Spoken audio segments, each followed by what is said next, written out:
Bollywood film industry आसी एक दुखद खबर। आज बॉलीवुड जगत जड़े अनन्य कलाकार को हराई। फिल्म दुनिया और टीवी सीरियल रे परिचित थिबा तथा film son of Sardar fame अभिनेता मुकुल देव को देहांत होईछि। 54 वर्ष बयस रे मुकुल शेष निश्वास त्याग करिसेंति। विगत किछि दिनरु मुकुल को स्वास्थ्य अवस्था खराब थिला।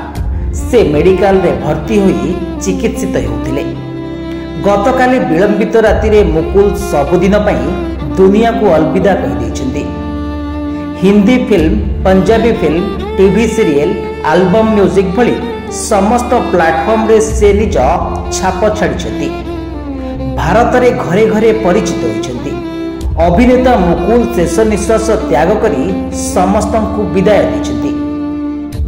मुकुल देव को मृत्यु खबर विषय रे सूचना दैछन्ति अभिनेता बिंदुदारा सिंह।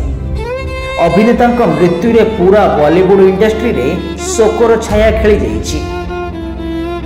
अभिनेता प्रशंसक माने सोशल मीडिया रे तांको श्रद्धांजलि देउछन्ति।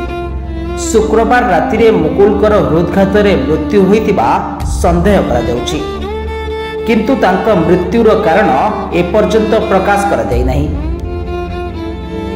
तांको मृत्यु को नहीं पूरा फिल्म इंडस्ट्री आश्चर्य हो जाइछि।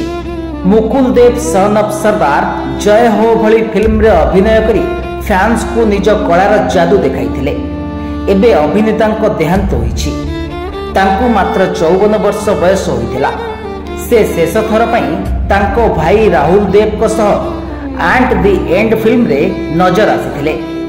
तांको मृत्यु खबर जानिबा परे फैंस माने दुख प्रकाश करिसेंति।